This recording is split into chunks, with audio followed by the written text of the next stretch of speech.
Last week, I abandoned my original idea for the startup and actually my team as well in the process for reasons that I'll explain later. This week, I'm on the hunt for a new idea and a new co-founder. I've actually been on the hunt for those two things over the past few days. I'm currently in a program called an accelerator by a venture fund and living here in a castle in Germany, quite literally.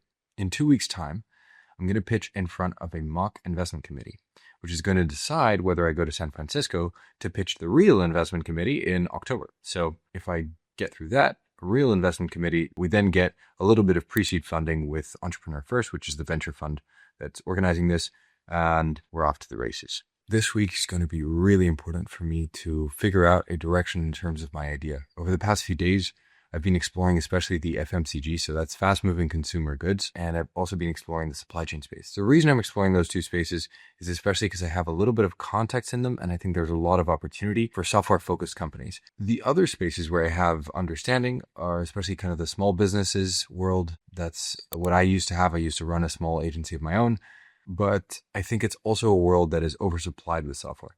And so that makes it really hard to compete in and to build a really good moat in. And I think right now the cost of software is going down and down. These larger industries like fast moving consumer goods or supply chain are usually a little bit more defensible. In terms of co-founders, I have been looking here through the other founders at the castle if there's anybody who's interesting to build with.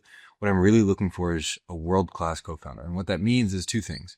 Firstly, they're a world-class engineer. I know how to engineer myself, but I think there are people who are better than me, and I want one of those people on my team. I want somebody, secondly, who is just great fun to work with. At the end of the day, I'm going to be spending like years of my time building this thing. I could try and do it alone, but I think in the VC game, it's very grueling. It's much harder than the bootstrapped game, so where you found something yourself without investors. For that reason, I actually think that finding the right co-founder can make a really, really massive difference in terms of my odds of success. And this game has very low odds of success, so I might as well stack as many advantages as I can in my favor. I have reached out to over 15 people who are direct contacts of mine to post stuff in communities that they know, anything, to set up chats, to just speak to as many people as possible. If I pitch to the mock investment committee with a good co-founder, it makes my deal look way better, right? Because I have a higher likelihood of success. I'm going to be keeping you up to date throughout the week. I'm a little bit stressed because those two spaces that I named in terms of the idea, they're like really, really big.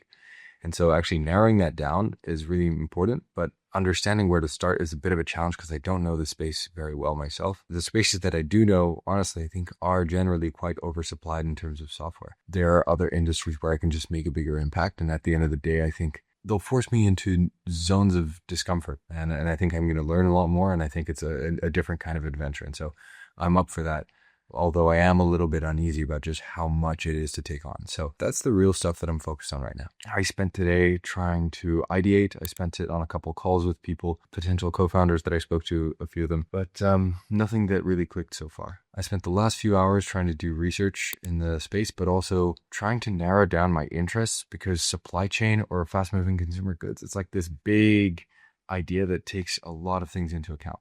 And so if I don't narrow that down, I could, try and speak to a lot of users and do interviews, but like I'm going to be going all over the place and I'm likely to waste time. When I know what kind of people I want to speak to, it makes my life a little bit easier. So I'm trying to narrow that down. That's really the utmost priority. But for the time being, it's like 2 a.m. I've had a long day. I'm going to go sleep and get back to it tomorrow.